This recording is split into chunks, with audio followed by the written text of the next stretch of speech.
نحمده ونستعينه ونستغفره ونؤمن به ونتوكل عليه ونعوذ بالله من شرور أنفسنا ومن سيئات أعمالنا من يهدي الله فلا مضل له ومن يضلله فلا هادي له وأشهد أن محمدا عبده ورسوله فأعوذ بالله من الشيطان الرجيم بسم الله الرحمن الرحيم بل تؤثرون حياة الدنيا والآخرة خير وأبقى قال رسول الله صلى الله عليه وسلم فاتقوا الدنيا واتقوا النساء শুকরিয়া সেই আল্লাহর দরবারে যে আল্লাহ সুবহানাহু ওয়া তাআলা দীর্ঘ একটি সপ্তাহ পর আল্লাহ তাআলার পবিত্র স্থান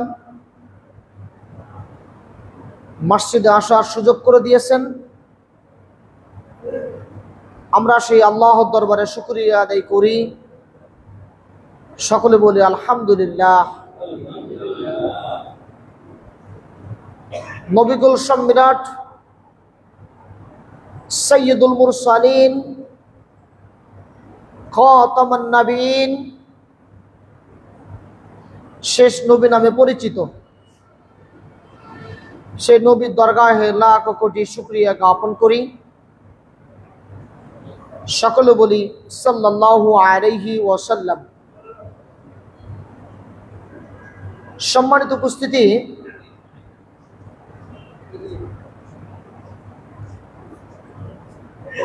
আজকে ইয়াউমুল জুমআ,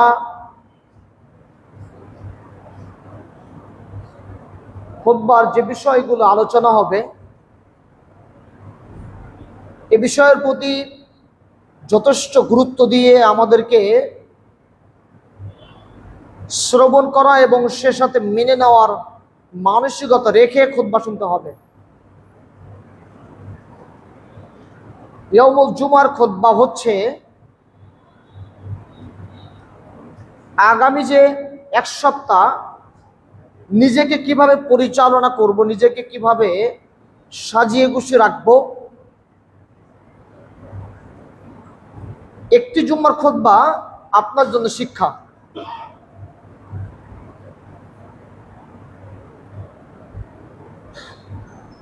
আমরা যেভাবে দুনিয়াকে মূল্যায়ন করছি, দুনিয়ার পিছনে যেভাবে সময়, শ্রম, অর্থ অতিবাহিত করছি, আল্লাহ সুবহানাহু ওয়া তাআলা আমাদেরকে নির্দেশটা কি করেছেন, আমাদেরকে আদেশটা কি দিয়েছেন। যদি এই আদেশ, নির্দেশ, নিষেধের প্রতি একজন বান্দা যত্নবান না হয়, তাহলে সে অবশ্যই অকৃতজ্ঞ বান্দা। আল্লাহ সুবহানাহু ওয়া তাআলা তার প্রতি অসন্তুষ্ট হচ্ছেন, কারণ আমার রব বলছেন একটা আর আমি করছি আর একটা। আমার রবের নির্দেশ কোনটা, আমার আল্লাহ কি বলেছেন, পঙ্কানুভাবে মেনে নেওয়া হলো একজন ভালো মানুষের কাজ। আল্লাহ সুবহানাহু ওয়া তাআলা তিনি বলছেন সূরা আলার ভিতরে 16 এবং 17 নম্বর আয়াত, আল্লাহ বলছেন বাল তুসিরুন হায়াতাদ দুনিয়া, তোমরা যারা দুনিয়ার জীবনকে মূল্যায়ন করছো। কাদেরকে বলছেন? আমাদেরকে। তোমরা যারা দুনিয়ার জীবনকে মূল্যায়ন করছো, ওয়াল আখিরাতু খায়রু ওয়া আবকা, অথচ আখিরাত হলো চিরস্থায়ী জায়গা, আখিরাত হলো উত্তম জায়গায়। এ কথা কার? এ কথা কার? আল্লাহ সুবহানাহু ওয়া তাআলা। এ কথা আল্লাহ বলেছেন। তো একজন বান্দা হিসাবে তাহলে দায়িত্ব পড়ে যায়, যেহেতু আমার রব বলেছেন, আমার রব গোটা জাহানের রব, বিশ্ব জাহানের রব, গোটা জাহানের সৃষ্টিকর্তা, তিনি আমাকে বলছেন, তিনি মালিক, তিনি বলছেন যে তোমরা যারা দুনিয়ার জীবনকে মূল্যায়ন করছো, খুব বেশি করে দুনিয়ার জীবনে অধিকার খাটাচ্ছ, মনে রেখে দিও ওয়াল আখিরাতু খায়রু আবকা, আখিরাত হলো চিরস্থায়ী জায়গা, উত্তম জায়গা, সুন্দর জায়গা, মহাব্বতের জায়গা, যদি জান্নাত হয়। এবার আপনি বলুন, একজন শিক্ষিত মানুষ যে সর্বদা সে প্রস্তুতি নিয়ে থাকবে, সবসময় প্রস্তুতি নিয়ে থাকবে কখন রবের ডাকে সাড়া দিয়ে চলে যেতে হবে। একজন পরহেজগার মানুষ, দিনদার মানুষ সর্বদাই প্রস্তুতি নিয়ে থাকবে, আমার রব বলেছেন, আমার আল্লাহ বলেছেন, আমার রব বলছেন আখিরাত হলো চিরস্থায়ী সুন্দর জায়গা, অতএব আখিরাত আমার চাই, আমার যাওয়া চাই সে আখিরাতে, এমন জায়গাতে যেখানে বিলাসিতায় ভোগে সব কিছুতে পরিপূর্ণ করে দিয়েছেন আল্লাহ সুবহানাহু ওয়া তাআলা। মুহাম্মদ রাসূলুল্লাহ সাল্লাল্লাহু আলাইহি ওয়াসাল্লাম তিনি বলছেন, ফাত্তাকুদ দুনিয়া ওয়াত্তাকুন নিসা, তোমরা বেঁচে থাকো দুটি জিনিস থেকে, এক নম্বরে হলো দুনিয়া থেকে, দ্বিতীয় নম্বরে নারী থেকে। আমরা দুটি জায়গাতে ধরা খেয়েছি, দুটি জায়গাতেই। আপনি বলুন তো, সুন্দর চমৎকার বাগান বাড়ি, স্ত্রী আছে, সন্তান আছে, ছেলে বিবাহ দিয়েছি, বৌমা আসছে, নাতিপুতি হয়েছে, মেয়ে বিবাহ দিয়েছি, জামাই এসেছে। আপনি বলুন, এই সুন্দর বাগান বাড়ি, সাজানো গোছানো পরিবেশ, পরিচ্ছন্ন সব কিছু নিজে হাতে করে সাজিয়েছে, তৈরি করেছি। আপনি বলুন, আপনি আমি কখনো এই সুন্দর বাগান বাড়ি রেখে কি যেতে চাইবো এমন জায়গাতে যেখানে আর কোনোদিন ফিরে আসবো না? কখনো চাইবো? কোনোদিন চাইবো না, কেউ চাইবে না কখনো কোনোদিন যে এই সুন্দর বাগান বাড়ি রেখে চলে যেতে। সবাই চাইবে হায়াত যদি আরো একটু বাড়তো, আমার হায়াত যদি আরো একটু বেড়ে যেত, আল্লাহ যদি আমাকে হায়াত বাড়িয়ে দিতেন। কিন্তু আপনি বলুন, আল্লাহকে চাই, আপনি কি চাইলেই আল্লাহ তাআলা আপনাকে হায়াত বাড়িয়ে দিবে? অসম্ভব, আল্লাহ নির্দিষ্ট করে দিয়েছেন। অথচ আমরা এই দুনিয়ার পিছনে সময়, শ্রম, অর্থ, টাকা পয়সা যা আছে সব দিচ্ছি, কিভাবে এই দুনিয়াতে নিজেকে মত্ত রেখে দেওয়া যায়, হ্যাঁ, কিভাবে এই দুনিয়াতে নিজের ক্ষমতা দাপট খাটানো যায়, কিভাবে এই দুনিয়াতে আমার অধিকার খাটানো যায়, ক্ষমতা দিয়ে সব কিছু জয় করে নিতে হবে এই দুনিয়াতে। কিন্তু আপনি বলুন, ওই মানুষটা, যে মানুষটা দুনিয়ার জন্য পাগল ছিল, সময় কুরবানি করছে দুনিয়ার পিছনে, অর্থ কুরবানি করছে দুনিয়ার পিছনে, সব কুরবানি করছে, নিজের শক্তি পাওয়ার খাটিয়েছে দুনিয়ার পিছনে। আপনি বলুন, এই যে দৌড়ানো, এই যে এত ব্যস্ততা, এই যে সময় অপচয় দুনিয়ার পিছনে সব করছি, কিসের জন্য বলুন তো? মারা যাওয়ার সময়ে আমাকে বিলাসিতায়, সম্পদের মোহে, সম্পদ দিয়ে আমাকে দুনিয়া থেকে বিদায় করে দিবে না। মাত্র এক টুকরা কাপড়ের জন্য এত যুদ্ধ আমাদের, আর কিচ্ছু না। এক টুকরা কাপড়ের জন্য আমাদের এত যুদ্ধ। এই যুদ্ধের মূল কারণ হলো এক টুকরা কাপড়। আপনি বলুন, যারা সম্পদের মোহে পাগল পারা, সময় ব্যয় করছে, ক্ষমতা দাপট, শক্তির, দেহের শক্তি কাটাচ্ছি আমরা, সবাইকে কিন্তু একই খাটিয়া উঠতে হবে। মসজিদে যে খাটিয়া ঝুলিয়ে রেখে দিয়েছেন, ওই খাটিয়াতে কিন্তু সবাই করতে হবে। আপনার জন্য ভিন্ন খাটিয়া কেউ তৈরি করবে না। যদি বলেন অমুক গ্রামের মোড়লের জন্য কাপড় দরকার, দাও, আপনার জন্য কাপড় মোড়লের দোকানদারের জন্য আলাদা বাজেট করা আছে নাকি? না। একজন গরিব, ইমানদার, পরেশগার, তার জন্য যে কাপড়, আপনার জন্য, আমার জন্য সে একই কাপড়, ভিন্নতার কোনো সুযোগ নাই। অথচ আমরা সময়, শ্রম, অর্থ সব ব্যয় করে দিচ্ছে দুনিয়ার পিছনে। সাহাবারা কি করতেন? শুধু একটাই টার্গেট ছিল, সেটা হলো রবকে সন্তুষ্ট করা, আল্লাহকে সন্তুষ্ট করা। আমার রব সন্তুষ্ট হবেন, আমার আল্লাহ সন্তুষ্ট হবেন, আমার রবের পছন্দ নিয়ে বান্দা হতে হবে, আমার আল্লাহর পছন্দ নিয়ে বান্দা হতে হবে, এটা তারা চেষ্টা করতেন।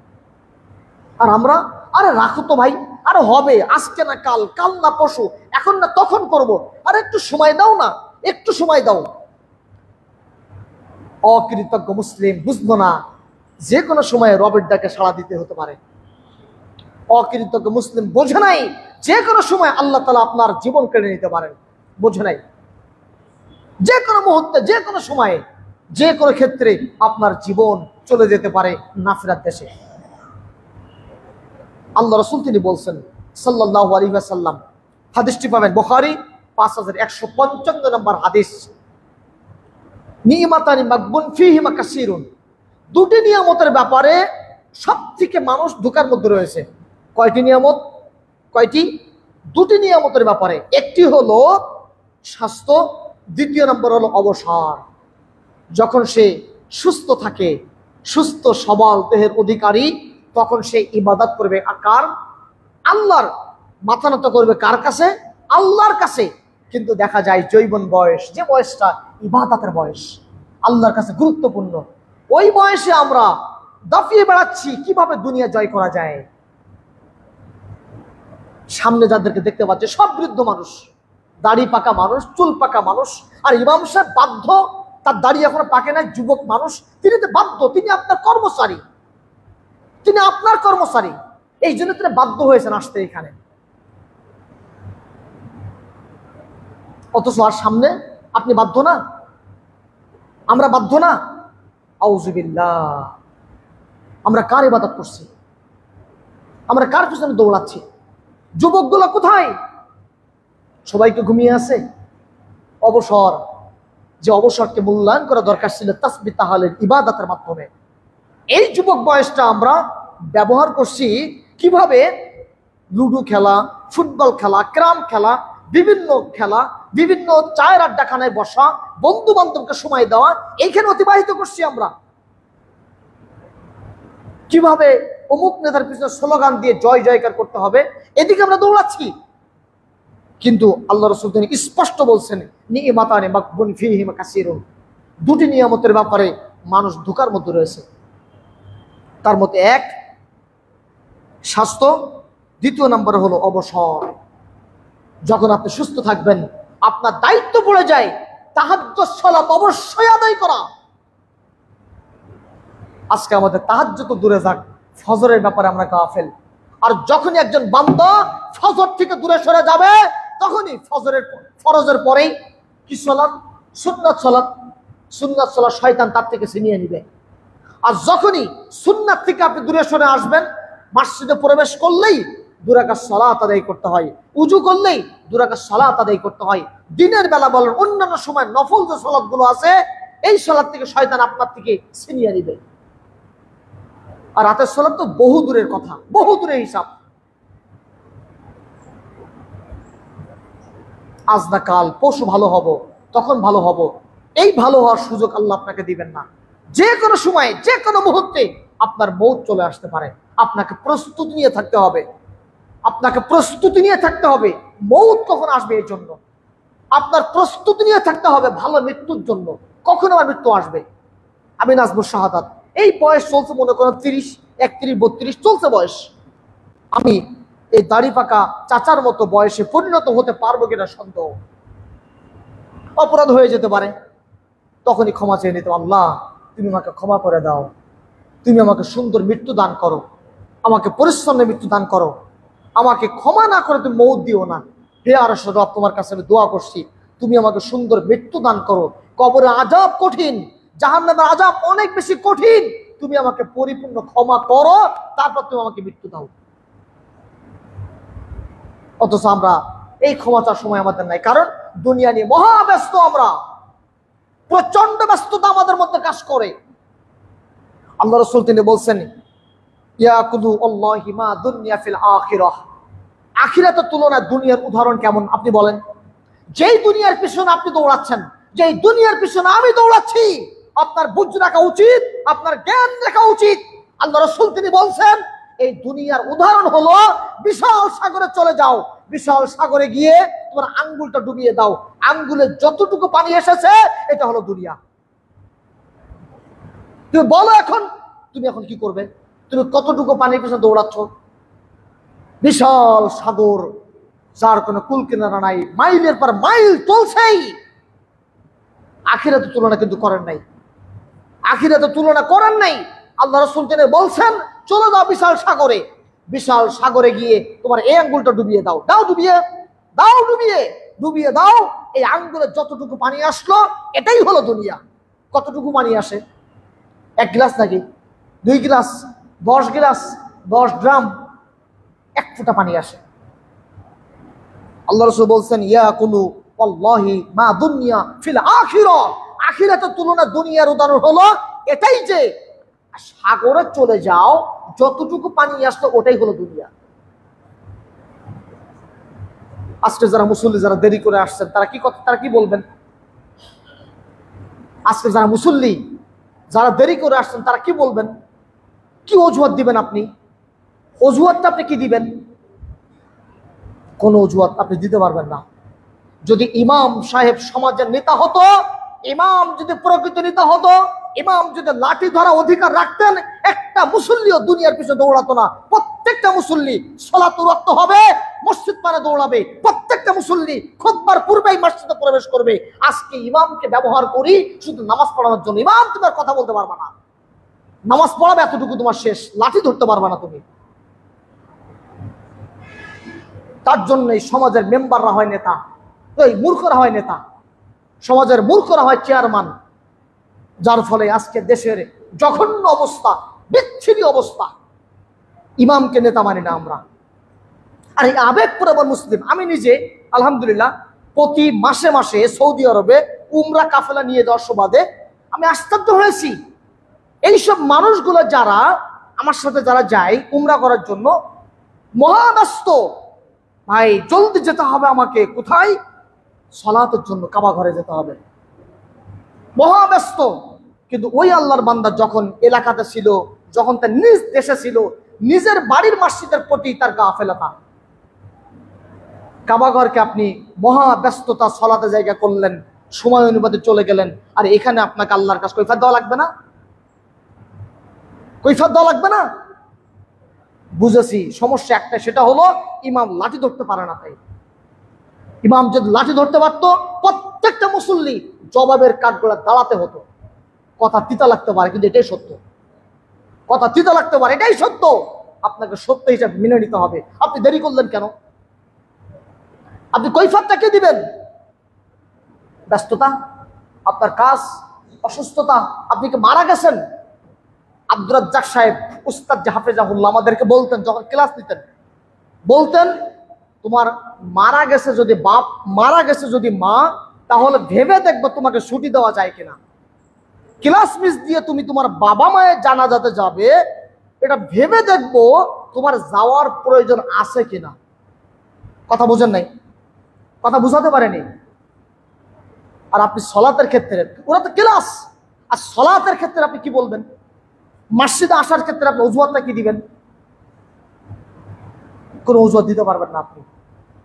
আল্লাহ রাসূল সাল্লাল্লাহু আলাইহি ওয়াসাল্লাম তিনি বলছেন, সাহাবাদেরকে নিয়ে যাচ্ছেন, সাহাবাদেরকে নিয়ে যাওয়ার সময় মরা কানকাটা বকরির বাচ্চা পড়ে আসে, মরা কানকাটা বকরির বাচ্চা পড়ে আসে, অতিক্রম করছেন। সাহাবাদেরকে বললেন, তোমরা কে আসো? এই মরা কানকাটা বকরির বাচ্চাকে তোমরা ক্রয় করতে চাও? সাহাবারা স্পষ্ট করে বলে দেন, ইয়া রাসূলুল্লাহ সাল্লাল্লাহু আলাইহি ওয়াসাল্লাম, এটা ফ্রি কেন? যদি এটাকে 1 দিরহামের বিনিময়ে ক্রয় করতে বলে, আমরা তবু এটা ক্রয় করতে নারাজ। এটা ফ্রি দিলেও নিব না। এটা কিনে নেওয়া কেন? ভুলে গেল। এটা ক্রয় করা কেন? যদি এটাকে ফ্রি দেয় আমাদেরকে, তবু আমরা এটাকে ক্রয় করতে নারাজ। সাহাবাদের এই জবাব পাওয়ার পর আল্লাহ রাসূল বলছেন, তোমরা যেমনটি মরা কানকাটা বকরি বাচ্চাকে ঘৃণা করছো, তদ্রূপ আল্লাহর কাছে এই দুনিয়া হলো ঘৃণিত। হাদিসটা বুঝতে পারেন নাই? যাচ্ছেন বাজারের কাছ দিয়ে, মরা কানকাটা বকরি বাচ্চা পড়ে আসে। সাহাবাদেরকে বললেন, কে আছো তোমরা? এই মরা কানকাটা বকরি বাচ্চা ক্রয় করবে? সাহাবারা জবাব দিলেন, এটা কিনে নেওয়া কেন? যদি কেউ ফ্রিও দেয় তবু আমরা এটা নিতে নারাজ। আল্লাহ রাসূল বললেন সাল্লাল্লাহু আলাইহি ওয়াসাল্লাম, মরা কানকাটা বকরি বাচ্চা তোমার কাছে যেমনটি ঘৃণিত, তদ্রূপ আল্লাহর কাছে আল্লাহর কাছে এই দুনিয়া হলো ঘৃণিত। দুনিয়ার মালিককে, সৃষ্টি করেছেন কে? আপনার সৃষ্টিকর্তাকে, আমার সৃষ্টিকর্তাকে, গোটা জাহারের যিনি সৃষ্টিকর্তা তার কাছেই যদি এই দুনিয়া ঘৃণিত হয়, তাহলে আপনার কাছে দুনিয়াতে পছন্দনীয় হলো কি করে? আপনার কাছে দুনিয়াতে পছন্দনীয় হলো কি করে? আপনি সুযোগটা দিলেন কেন? আপনার অন্তরের চাহিদা কমাতে হবে, আপনার অন্তরের চাহিদা আকাঙ্ক্ষা কমাতে হবে, আপনার অন্তরের চাহিদাকে দমিয়ে রাখতে হবে। কিভাবে চাহিদাকে দমিয়ে রেখে দেওয়া যায়? আমরা শুধু বলতে থাকি মালি মালি, এটা আমার মাল, এটা আমার টাকা, এটা আমার সম্পদ, এটা আমার গাড়ি, এটা আমার বাড়ি। সম্পদের মোহে পাগল পারা হয়ে যায়। গত 4 থেকে 5 দিন আগেই ফেসবুক, সোশ্যাল মিডিয়া, সংবাদ, নিউজটা ব্যাপক আকারে ছড়িয়ে গেছে। নিউজটা কি? ছেলেটি মাকে মেরেছে। একটা মেয়ের সাথে তার সম্পর্ক ছিল, মা এটাকে মেনে নেয়নি। প্রতিনিয়ত মায়ের কাছে টাকা চাই, কিন্তু মা দিতে পারে না। মা দিতে চায়নি, না দিতে চাওয়ার কারণে এই মা এত কষ্টে নির্মম মৃত্যুবরণ করতে হয়েছে। ছেলেটি মাকে মেরে ডিপ ফ্রিজে ঢুকিয়ে রেখে দিয়েছে। ফেসবুকে আবার স্ট্যাটাস দেয়, আমার বাড়ি ভাঙচুর করে ডাকাত সব নিয়ে গেছে, আমার মাকে মেরে ডিপ ফ্রিজে ঢুকিয়ে রেখে গিয়েছে। আবার ফেসবুকে স্ট্যাটাস দেয় যে আমার মায়ের জানাজা অমুক টাইমে হবে। আমি আশ্চর্য হলাম। এই ছেলেটির মানসিকতা একটু ভাবার চেষ্টা করলাম, কত শক্ত মানসিকতা। মানুষের হৃদয় এত শক্ত হয়ে যাচ্ছে, মানুষের হৃদয়ের মধ্যে এত আন্তরিকতা লোপ পাচ্ছে, মানুষের হৃদয়ে এত তাকওয়া লোপ পাচ্ছে যে আমার যেভাবেই হোক না কেন আমার এই দুনিয়া জয় করা লাগবেই লাগবে, যদি মাকে হত্যা করেও হয়। যদি আমার মাকেও হত্যা করে হয়, আমার দুনিয়া জয় করা লাগবেই লাগবে, এতে কোনো সন্দেহ নেই। আউযুবিল্লাহ। আশ্চর্য হয়ে গেলাম। ছেলেটা মাদ্রাসা পড়ুয়া, ইসলামী পড়ালেখা করে, ছেলেটা শিক্ষার দিক দিয়ে কমতি নয়। ছেলেটা ফেসবুকে স্ট্যাটাস দেয় যে আমার দেশ স্বাধীন দেশ, আমি আমার দেশকে স্বাধীন করতে চাই। যে ছেলের কাছে তার নিজের মা নিরাপদ নাই, সে ছেলের কাছে এই দেশ কখনো নিরাপদ থাকতে পারে? যে ছেলের কাছে তার মা নিরাপদ নয়, তার মা নিরাপদ নয়, সে ছেলের কাছে দেশ কখনো নিরাপদ থাকতে পারে না। যে ছেলের কাছে জন্মদাতা মা খুনের শিকার হতে হয়, বাবা অসহায় রাস্তায় রাস্তায় ঘুরতে হয়, সেই ছেলে, সেই সন্তান, সেই পরিবার কখনো কোনো দিন ভালো পরিবেশ তৈরি করে দিতে পারে না। আমরা শুধু বলছি মালি মালি, আমার মাল, আমার টাকা, আমার সম্পদ, আমার অর্থ, সব কিছু বলছি, আর মানুষকে কষ্ট দিচ্ছি, জুলুম করছি, নির্যাতন করছি, হত্যা করছি। সংবাদ সোশ্যাল মিডিয়াতে চলে আসছে, Somoy TV, Jamuna TV, ATN Bangla, বিভিন্ন চ্যানেল নিউজ করছে অমুক ইসলামিক বুথের মধ্যে, ইসলামিক ব্যাংক বুথের মধ্যে একজন মানুষকে হত্যা করে 8,000 টাকা নিয়ে চলে গেছে। সংবাদটা দেখে হৃদয়টা কেঁপে উঠেছে। 8,000 টাকার জন্য একটা মানুষকে মারতে হবে? মাত্র 80,000 টাকার জন্য একটা মানুষকে মারা প্রয়োজন? আল্লাহ রাসূল সাল্লাল্লাহু আলাইহি সাল্লাম তিনি বলছেন সাহাবাদের উদ্দেশ্যে, তোমাদের মধ্যে এমন কোন ব্যক্তি কি আছে, আইয়াকুম মালু, তোমাদের মধ্যে এমন কোন ব্যক্তি কি আসো যেই ব্যক্তি নিজের মালের থেকে তোমার উত্তরাধিকার, তোমার আত্মীয় স্বজন, তোমার পরিবার পরিজন, তাদের সম্পদকে বেশি ভালোবাসে? হাদিসটা মনোযোগ সহকারে শোনেন। আল্লাহ রাসূল বলছেন সাহাবাদের উদ্দেশ্যে যে তোমাদের মধ্যে এমন কোন ব্যক্তিকে আসে যেই মানুষটা নিজের সম্পদের থেকে নিজের উত্তরাধিকার, নিজের ওয়ারিস, নিজের প্রতিবেশী, নিজের আত্মীয় স্বজন, তাদের সম্পদকে বেশি ভালোবাসে, এমন কোন ব্যক্তি আছে? সাহাবারা বললেন ইয়া রাসূলুল্লাহ, আমাদের মধ্যে এমন কোন ব্যক্তি নেই যে মানুষটি নিজের সম্পদের থেকে নিজের উত্তরাধিকার সম্পদকে বেশি ভালোবাসে, এমন কোন ব্যক্তি আমাদের মধ্যে নেই। আল্লাহ রাসূল বললেন নিজের সম্পদ সেটাই যেটা তোমরা আল্লাহ রাস্তায় দিচ্ছ, আর তুমি যেটা রেখে যাচ্ছ এই সম্পদ হলো তোমার ওয়ারিস, তোমার সন্তানের, তোমার স্ত্রীর, তোমার ছেলের, তোমার মেয়ের, তোমার আত্মীয় স্বজনের। আর যেটা তুমি আল্লাহ রাস্তায় দিচ্ছ এটা হলো তোমার হিসাবে গণ্য হবে। তাহলে আজকে যারা বেগম পাড়ায় বাড়ি তৈরি করলেন, আজকে যারা দেশের সম্পদ লুটে ফুটে খেয়ে আমেরিকাতে বাড়ি তৈরি করলেন, একটু বিলাসিতা থাকবেন, তাই দেশের সম্পদ লুটে ফুটে খেয়ে ইউরোপে বিলাসিতায় বিলাসবহুল বাড়ি তৈরি করলেন। আপনি বলুন, এই যে মানুষগুলা রক্ত ঘামানো টাকা পয়সাগুলা জুলুম করে কষ্ট দিয়ে বিভিন্ন বিলাসিতায় কাটাবে বলে আরব দেশ বিভিন্ন দেশগুলাতে চলে গেছে, আপনি বলুন এরা কিয়ামতের মাঠে আল্লাহর কাছে কি জবাবটা দিবে? কি জবাব দিবে তারা? এরা হলো দেশের নেতা, দেশের লিডার, এরা দেশের নেতা, এদের জান্নাতে যাওয়া সহজ। এরা দেশের প্রশাসন, জান্নাতে যাওয়া এদের সহজ। যদি জনগণের হক যথাযথভাবে আদায় করতে পারে তাহলে জান্নাতে যাওয়া সহজ হয়ে যাবে। অথচ এরা দেশের মানুষের অর্থ লুটপাট করে খেয়ে নিজের টাকা, নিজের সম্পদ, নিজের গাড়ি, নিজের বাড়ি, আর বলছে বারবার বলছে মালি মালি, আমার মাল, আমার টাকা, আমার সম্পদ, আমার গাড়ির সবই আমার, এ দেশ আমার, এ দেশ আমার বাবা স্বাধীন করেছেন, সব বলছি আমরা। অথচ আমার বলে কিচ্ছু নাই। যেটা আপনি আল্লাহ রাস্তা দিবেন সেটাই হলো আপনার। এই যে মসজিদ, যে মসজিদে আপনি সালাত আদায় করছেন, যে মসজিদে আমি সালাত আদায় করছি, যে মসজিদে দাঁড়িয়ে আছে কথা বলছি, এই মসজিদ যারা দান করেছেন তিনি পৃথিবী থেকে চলে গেছেন। আপনি বলুন, যিনি দিয়েছিলেন তার ওয়ারিশ নাই, তার সন্তান নাই, তার পরিবার নাই, সব আছে, তারা কি কখনো আর বলতে পারবে এই মসজিদের সম্পদ এটা আমার সম্পদ? কখনো দাবি করতে পারবে? কোশ্চিন কালেও পারবে না। অর্থাৎ যিনি দিয়েছেন এই সম্পদ, তিনি হলো প্রকৃত মালিক। তিনি কিয়ামতের আগ পর্যন্ত এই সম্পদ দান করার কারণে নেকি পেতে থাকবেন। তাহলে আজকে সম্পদ দান না করে আল্লাহ রাস্তা না দিয়ে যদি এই সম্পদ লুটে পুটে খায়, মানুষকে কষ্ট দেয়, জুলুম করি, মনে রাখা উচিত আল্লাহ রাসূলের স্পষ্ট হাদিস, ক্বালা জুলমুন জুলমাতু ইয়াউমাল কিয়ামা, যে ব্যক্তি জুলুম করলো, নির্যাতন করলো, সম্পদ ভক্ষণের মাধ্যমে, কষ্ট দেওয়ার মাধ্যমে, যে কোনো ভাবে মানুষকে জুলুম করেছে, এই মানুষকে কিয়ামতের মাঠে আল্লাহ তাআলা কঠিন কাঠগড়ায় দাঁড় করাবেন। আমরা কি ভয় পাই? আমরা কি শিক্ষা নেই? আমরা পরিবর্তন হই কখন জানেন? একবার শেষ প্রান্তে গিয়ে।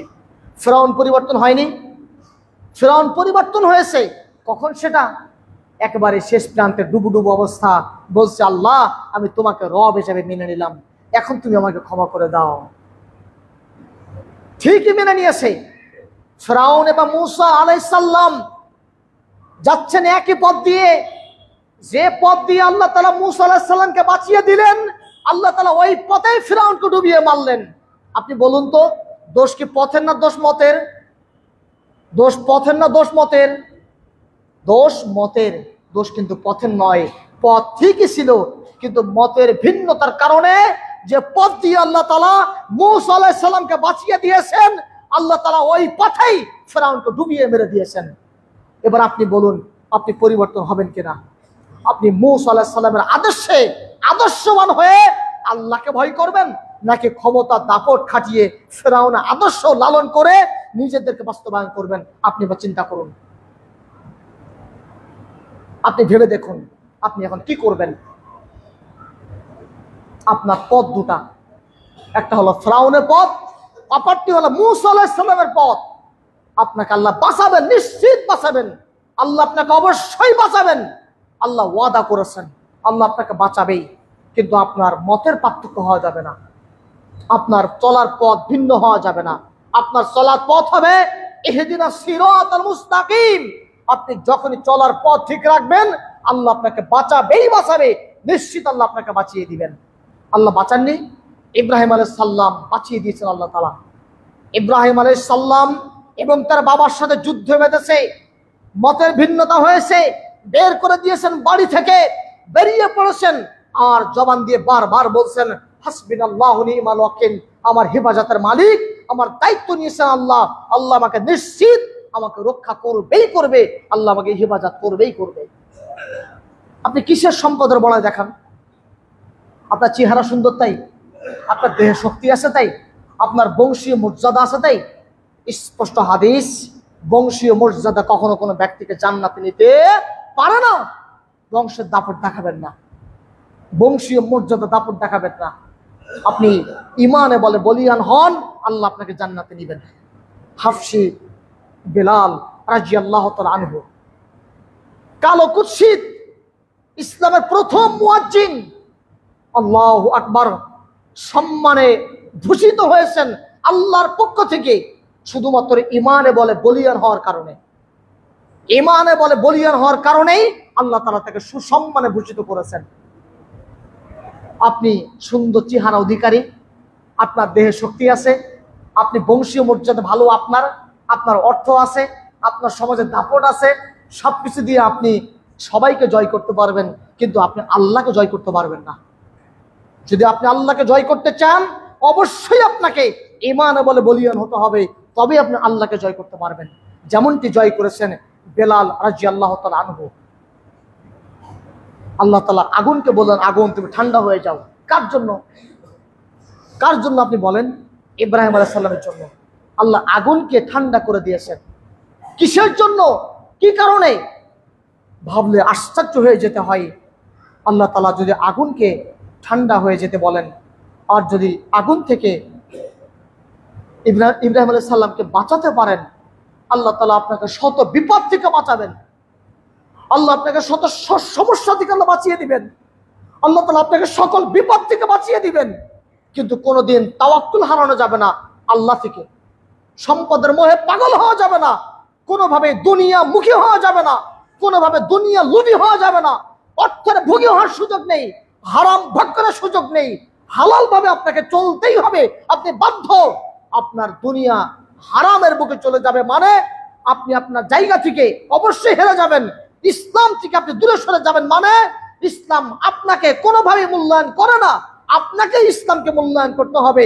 আপনি ইসলাম ছাড়া আপনি হেরে যাবেন, ইসলাম আপনাকে ছাড়াই জিতে যাবে। আপনার মতন বান্দা বহু আছে আল্লাহর ইবাদত করার জন্য, আপনার কোনো প্রয়োজন নেই, আপনি ইবাদত করবেন না, আল্লাহ আপনাকে মূল্যায়ন করবেন না, দরকার নেই। আপনি কোন মানুষ যদি ইবাদত না করে, গাছপালা ইবাদত করবে, পশু পাখি ইবাদত করবে, আপনার মতন বান্দা আল্লাহর কোনো দরকার নেই। আল্লাহর ইবাদতের জন্য বহু মাখলুক আছে, বহু সৃষ্টি আছে, অবশ্যই তারা আল্লাহর ইবাদত করবে। আপনি বান্দা, আপনি মাখলুক, আপনি আল্লাহ সৃষ্টি, আপনি আল্লাহ সৃষ্টি, অবশ্যই আপনাকে দায়িত্ব পড়ে যায় আল্লাহর ইবাদত করা। যদি ইবাদত না করেন আপনি হেরে যাবেন, ইসলামবিহীন আপনি হেরে যাবেন, ইসলাম আপনাকে ছাড়াই জিতে যাবে। এবার আপনি চিন্তা করুন, আপনি কি করবেন? আপনি দুনিয়ামুখী হবেন, সম্পদের মোহে পাগল হবেন, অর্থের মোহে পাগল হবেন, সময়, শ্রম, অর্থ সবকিছু আপনি দুনিয়ার জন্য ব্যয় করবেন। মনে রাখবেন, আল্লাহ রাসূল স্পষ্ট বলেছেন, যদি কোনো বান্দা মারা যায়, সে তিনটি জিনিস সাথে করে নিয়ে যায়, দুটি রেখে যায় আর একটি নিয়ে যায়। যেটা নিয়ে যায় সেটা হলো ভালো আমল, আমলে সলে, যেটা সে নিজে করেছে, সৎ কাজ করেছে, ভালো কাজ করেছে, ওইটাই সে নিয়ে যাবে সাথে করে। আর রেখে যাবে যে দুটি, সেটা হলো সলে সন্তান, সৎ সন্তান। যে সন্তান বাবার জন্য দোয়া করে, রব্বির হামহুমা কামা রব্বায়ানি সগীরা, আল্লাহ তুমি আমার বাবাকে, আমার মাকে জান্নাত দান করো, জান্নাতুল ফেরদাউসের বাসিন্দা হিসেবে কবুল করো। ওই সন্তান নেককার সন্তান, পরেজগার সন্তান। আর তৃতীয় নম্বরে, যেই ব্যক্তি দান করে আল্লাহর জন্য, দান করে আল্লাহর জন্য, সাদাকা করেছে, দান করেছে, ওই দানগুলা, সাদাকাগুলা কথা বলবে কিয়ামতের আগ পর্যন্ত, তার জন্য নেকির ওসিলা হয়ে যাবে। এবার আপনি ভেবে দেখুন, আপনি দুনিয়ার মোহে পাগল হবেন নাকি আপনি চলাফেরা করবেন সম্পদের জন্য, দুনিয়ার জন্য? কোনটি আপনি করবেন? সাহাবাদের জীবনের সাথে মিলিয়ে দেখুন। সাহাবাদের জীবনের সাথে মিলালে আপনার আমার জীবন আর সাহাবাদের জীবন আসমান জমিন পার্থক্য। সাহাবারা চেষ্টা করতেন সম্পদ নয়, অর্থ নয়, কোনো কিছুই নয়, সম্মান নয়, মর্যাদা নয়, তার বেশি একটা, সেটা হলো জীবনের বিনিময় হলেও আমি আল্লাহকে পাওয়া চাই, জীবন দিয়ে হলেও আমি আল্লাহকে পাওয়া চাই, অর্থ দিয়ে হলেও আমি আল্লাহকে পাওয়া চাই। কিভাবে জীবন দেওয়া যায়, কিভাবে অর্থ দেওয়া যায়, কিভাবে সম্পদ দিয়ে দেওয়া যায়? যুদ্ধে যেতে হবে বলেছেন কে? মুহাম্মদ রাসূলুল্লাহ সাল্লাল্লাহু আলাইহি ওয়াসাল্লাম নির্দেশ শুধু করেছেন। একদিকে বলছেন উসমান রাদিয়াল্লাহু তাআলা আনহু, অপর দিকে বলছেন ওমর রাদিয়াল্লাহু আনহু, আরেক দিকে বলছেন আলী রাদিয়াল্লাহু তাআলা আনহু। সবাই বলছেন আমি দিব অর্ধেক সম্পদ, আমি দিব অমুক খাবারের দায়িত্ব, আমি নিব পানির দায়িত্ব, সবাই দায়িত্ব নিয়েছেন। আর আবু বকর রাদিয়াল্লাহু তাআলা আনহু তিনি বলছেন, ইয়া রাসূলুল্লাহ আমি বাড়িতে আপনাকে আল্লাহকে রেখে সব দান করে দিয়েছি। আল্লাহু আকবার কাবীরা, আশ্চর্য হয়ে যেতে হয়। ইমানে বলে বলিয়ান আবু বকর রাদিয়াল্লাহু তাআলা আনহু বড় হৃদয়ের পরিচয় দিয়েছেন, তীক্ষ্ণ ইমানের পরিচয় দিয়েছেন, মজবুত ইমানের পরিচয় দিয়েছেন। আল্লাহ রাসূল তিনি বললেন, আজকে সবাই যে যা দান করেছো সবার দানের তুলনায় আল্লাহর কাছে সবথেকে বেশি গ্রহণযোগ্য দান হলো আবু বকরের দান। জবাব ছিল একটাই, সেটা হলো আমি আল্লাহকেও আপনাকে রেখে সব দিয়ে দিয়েছি। আর আজকে আমরা এভাবে বলাটা অনেক বেশি কঠিন। আমার বাধা হবে স্ত্রী, আমার বাধা হয়ে দাঁড়াবে সন্তান, আমার স্ত্রী দরকার নেই, সন্তান দরকার নেই, আমার নিজের নফস আমার বাধা হয়ে দাঁড়াবে। না না তুই দিস না, দরকার নেই, আমার নফস আমাকে বাধা দিবে। আমার ঈমান আমাকে ওভাবে তেজস্বভাবে তৈরি করে নাই, যার ফলে নফসের কাছে আমি জিম্মি হয়ে গেছি। নফস বলবে না না তুই করিস না এই কাজ, আমার নফস আমার বিরুদ্ধে চলে যাচ্ছে। আউযু বিল্লাহি মিনাশ শাইতানির রাজিম। এই নফস আমাকে জাহান্নামের দিকে নিয়ে যাচ্ছে। মুসাব রাদিয়াল্লাহু তাআলা আনহুর কথা শুনেছি নিশ্চয় আমরা, তার জীবনে আপনার মসজিদেই বলেছি, আমি এই শরীফপুর মসজিদেই বলেছি, যুবকরা ভালো করে অবগত আছে। আমার বিশ্বাস যুবকদের কানের ভিতরে এই বক্তব্য প্রবেশ করে নাই, যার ফলে যুবকরা আজকে ইয়াউমুল জুমার খুতবাতে 2 কাতার প্রথম থেকে শুরু করেছিলাম, শেষের দিকে তারা দেরি করে এসেছে। মুসাব রাদিয়াল্লাহু তাআলা আনহু তিনি যুদ্ধ করেছেন, কোটিপতি ধনাঢ্য পরিবারের ছেলে, বিত্তশালী পরিবারের ছেলে। মুসাব রাদিয়াল্লাহু তাআলা আনহু বিত্তশালী কোটিপতি পরিবারের ছেলে, যুদ্ধ করছেন, বহু যুদ্ধে অংশগ্রহণ করেছেন, উহুদের প্রান্তরে যুদ্ধ করছেন। এই যুদ্ধে পতাকার মালিক হয়েছেন। আল্লাহ রাসূল তার পতাকা হাতে ধরিয়ে দিয়েছেন। কাফেররা হাত কেটে ফেলে দিয়েছে, ডান হাত, কাফেররা বাম হাত কেটে ফেলে দিয়েছে, কাফেররা দেহ থেকে মাথা আলাদা করে দিয়েছে, দেহ থেকে মাথা ছিন্ন বিচ্ছিন্ন করে আলাদা করে দিয়ে ইসলামের বলে বলিয়ান মুসাব রাদিয়াল্লাহু তাআলা আনহু দাঁত দিয়ে কামড়িয়ে পতাকা ধরে রেখে দিয়েছেন, দাঁত দিয়ে কামড়িয়ে পতাকা ধরে রাখছেন। ইসলামের বিজয় হয়ে গেছে। আল্লাহ রাসূল বললেন, কোথায় সে মুসাব? খোঁজ করো তাকে। হাত পড়ে আছে একদিকে, বাম হাত পড়ে আছে আর একদিকে, গোটা দেহ আলাদা হয়ে আছে। একত্রিত করা হলো, গায়ের পরনে কাপড় দিয়ে তাকে দাফন করা হলো। আল্লাহ রাসূল অজরে কাঁদছে না, বলছেন, ইয়া এ মুসাব, তোমাকে বিদায়ের সময় নতুন কাপড় আমি দিতে পারলাম না, তোমার মাথায় সুন্দর কুকরানো চুল আমি আর মক্কার বুকে দেখিনি, তোমার গায়ের জামা, তুমি এত বড় লোক পরিবারের ছেলে ছিলে যে তুমি 3 দিনের বেশি এক জামা তুমি পরিধান করতে না, আর আজকে মুসাব তুমি ছেঁড়া কাপড়ের মধ্যে মুখ লুকিয়ে আসো। আল্লাহ রাসূল অজরে কাঁদছেন আর আফসোস করে এই কথাগুলি বলছেন। খুতবার শেষ প্রান্তে এসে গুরুত্বপূর্ণ আরেকটি বিষয়, সেটা হলো সম্পদের মোহে পাগল পারা হয়ে আছে বর্তমান সমাজের আলেম সমাজরা। আপনাদেরকে স্পষ্ট করে বলে দিচ্ছি, শরীফপুরের বাসীরা সচেতন, সাবধান। সমাজ যদি সংস্কার করতে হয়, জুম্মার খুতবার মাধ্যমে সমাজ সংস্কার হয়, ঘরে ঘরে দাওয়াত দিয়ে সমাজ সংস্কার করতে হয়। বর্তমানে শীতের সময় চলছে মাহফিলের সিজন। আমার ছাত্রীরাতে ঘটে গেছে, একদিকে কমিটিকে অপরাধী করব, অপরদিকে বক্তাকে অপরাধী করব। আমি বক্তা চুক্তি করেছে আমাকে 60,000 টাকা দিতে হবে, অগ্রিম 5,000 টাকা, আর মাহফিল করার বক্তব্যের মঞ্চে ওঠার আগে 55,000 টাকা। 55,000 টাকা কিসে লাগে আপনার? যেই মসজিদের প্রোগ্রাম হচ্ছে, মাহফিল হচ্ছে বাংলার জমিনে, ওই মসজিদে ইমামের বেতন 15,000, 20,000 টাকা, কোন মসজিদে 5,000 টাকা। আর একটি মাহফিল করার জন্য আপনাকে খরচ করতে হয় 1 লক্ষ টাকা, আর বক্তাকে দিতে হয় 50,000 টাকা, তাও বক্তাকে নিয়ে আসতে হেলিকপ্টারে করে। এটা ইসলাম প্রচারের সিস্টেম নয়। আমি একজন আলেম, আমিও বক্তা, দায়িত্বহীন ভাবে বলছি, মাহফিল সিস্টেম বন্ধ করতে হবে। মাহফিল ব্যবসাকে বন্ধ করে ইমামের মাধ্যমে ঘরে ঘরে এলাকা ভিত্তিক ভাবে দাওয়াতি কাজ করুন, মসজিদে মার্কাজ খুলুন, মসজিদে মক্তব খুলুন এবং এলাকা ভিত্তিক দাওয়াতি কাজ করে সমাজকে সংস্কার করুন। ইমাম ভালো ইমাম রাখুন, দক্ষ ইমাম রাখুন, ইলিমধারে আলেম রাখুন, তাহলে সমাজ পরিবর্তন হবে। সুরওয়ালা যে গান করে সুন্দর আজমায়েশ করে বস মাতাতে পারবে, এই বক্তা নিয়ে এসে পকেট ভারী করে বছরে একবার মাহফিল করে সমাজ পরিবর্তন অসম্ভব। শুধুমাত্র বক্তাদের পেট পূজা হবে, বক্তাদের পকেট পরিপূর্ণ হবে। এই বক্তা প্রথাকে, ব্যবসাকে বন্ধ করে মাহফিল প্রথাকে বন্ধ করতে হবে।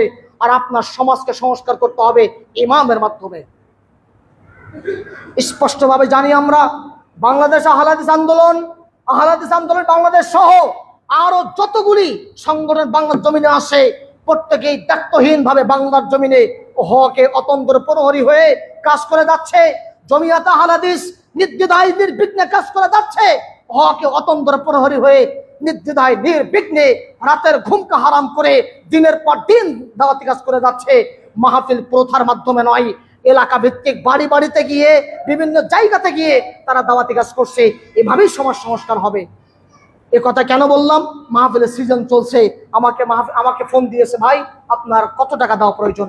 আমি বললাম কত টাকা দিলে আপনি খুশি হবেন, আর আমি কত টাকা নিলে খুশি হব, আপনার সাথে বোঝাপড়া হবে। আপনার ইমামকে ডাকবেন, আমিও আসবো সেখানে। আপনি কত টাকা দিলে আমার খুশি হবেন, আর আমি কত নিলে খুশি হব। আপনার ইমাম বলবে, জি হ্যাঁ, ওই আলেমকে এত টাকা দিলে আমার কাছে মনে হয় ভালো হবে। কেন বললাম কথাটি? ইমাম সাহেবের বেতন যদি 5,000 টাকা হয় আর আমাকে যদি 20,000 টাকা দেন, আপনি মনে রাখবেন ওই ইমামের প্রতি আপনি জুলুম করলেন, আপনি জালিম। অতএব আপনার দায়িত্ব পড়ে যায় সমাজকে সংস্কার করা।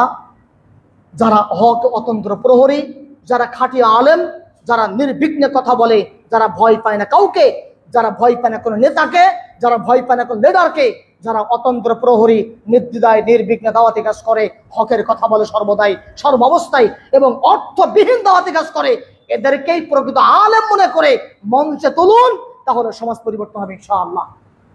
আমি কি ভুল বলেছি নাকি? তাহলে মাহফিল প্রথা বর্জন করে আপনাকে অবশ্যই দাওয়াতি কাজ করতে হবে সমাজ ভিত্তিক, এলাকা ভিত্তিক, এবং এলাকা ভিত্তিক দাওয়াতি কাজ করে আপনাকে সমাজকে সংস্কারে নিয়ে আসতে হবে। আর আরেকটি বড় সমস্যা, সেটা হলো আমাদের বক্তব্যকে বাংলার জমিন থেকে উঠিয়ে দেওয়ার ষড়যন্ত্র করা হয়েছিল, সেটা সাকসেস হয়েছে। তারা সাকসেস। আপনার মসজিদে বক্তব্য আছে কিনা আমি জানি না, আমার এলাকায় বক্তব্য নাই, অন্য এলাকায় বক্তব্য নাই, বিভিন্ন জেলাতে বক্তব্য নাই, বক্তব্যকে বন্ধ করে দিয়েছে। এই বক্তব্যকে আবারও আপনাকে চালু করতেই হবে। বক্তব্যকে শূন্যতা করা মানে, বন্ধ করে দেওয়া মানে আপনার আগামী প্রজন্ম মসজিদ থেকে দূরে রেখে দেওয়ার একটা সুবর্ণ কৌশল। আপনার সন্তান, আপনার বাচ্চা বক্তব্যে আসবে, ফজরের সালাতে আসবে, ইমাম সাহেবের কাছে কোরআন পড়বে, বাড়িতে চলে যাবে, নাস্তা করবে, স্কুলে যাবে, কেউ মাদ্রাসায় যাবে, প্রস্তুতি নিবে। আপনার ছেলে ইঞ্জিনিয়ার হোক, দোষের আছে নাকি? আল্লাহকে নিষেধ করেছেন। আপনার ছেলে ডাক্তার হবে, আল্লাহ নিষেধ আছে নাকি? আপনার ছেলে জজ হবে, আল্লাহ নিষেধ আছে? নিষেধ নাই। কিন্তু যারা নাস্তিক, যারা ইহুদি, তাদের কিন্তু গা জ্বলে যে আমরা চাচ্ছি ইসলামী শিক্ষা ব্যবস্থাকে কিভাবে বাংলার জমি থেকে উঠিয়ে দেওয়া যায়। সেটা হলো সবথেকে বড় কৌশল, মক্তবকে বন্ধ করে দেওয়া। আপনার কলিজার টুকরা আদরের সন্তানকে কিভাবে মক্তব থেকে দূরে রেখে স্কুলমুখী করা যায় এবং নাস্তিক্য শিক্ষা ওর মধ্যে ঢুকিয়ে দিয়ে মসজিদ থেকে শিশুদেরকে বের করে নিয়ে যাওয়া যায়, এটা কিন্তু কৌশল। আর মুসলিম জাতি নিজেদের মধ্যে দাঙ্গা হাঙ্গামা লাগিয়ে দিয়েছে। এই যে গত কিছুদিন আগে লক্ষ্মীপুরে আমিন বলার কারণে আমার ছোট্ট কলিজার টুকরা ছোট্ট ভাই শাহিন নামে, বয়স মাত্র 16 থেকে 17 বছর, তাকে পিটিয়ে রক্তাক্ত করে বুকের পাঁজর হাড় ভেঙে দিয়েছে। ইহুদি হাসছে, নাস্তিকরা হাসছে, তারা হাততালি দিচ্ছে, তাদের মিশন সাকসেস হয়ে গেছে আমিন বলার কারণে। আমরা স্পষ্ট প্রমাণ পাচ্ছি। আলহামদুলিল্লাহ, আপনারা শুকরিয়া আদায় করুন। লক্ষ্মীপুরের জজ সাহেব তিনি বলছেন, স্পষ্ট বলছেন, আমার কাছে রেকর্ড রয়েছে, যে আমি এই ছেলেকে মারার পরে গবেষণা করলাম, পড়লাম, আমিন বলা ফজিলত আছে, নেকি আছে। আমিন বলাতে যে ফজিলত, নেকি আমি পেলাম।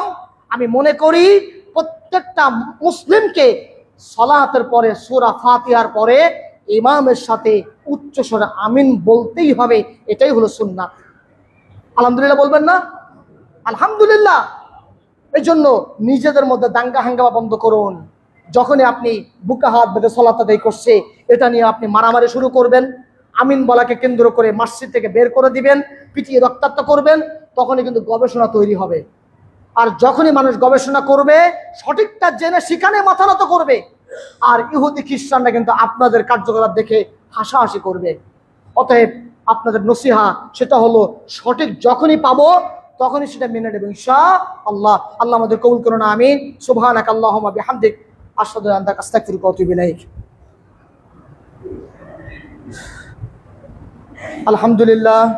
আলহামদুলিল্লাহ নাহমাদুহু ওয়া নাস্তাঈনুহু ওয়া নাস্তাগফিরুহু ওয়া নু'মিনু বিহি ওয়া নাতাওয়াক্কালু আলাইহি ওয়া নাউযু বিল্লাহি মিন শুরুরি আনফুসিনা ওয়া মিন সাইয়্যাতি আমালিনা মান ইয়াহদিয়াল্লাহু ফালা মুদিল্লা লাহু ওয়া মান ইউদ্লিলহু ফালা হাদিয়া লাহু ওয়া আশহাদু আন্না মুহাম্মাদান আবদুহু ওয়া রাসূলুহু।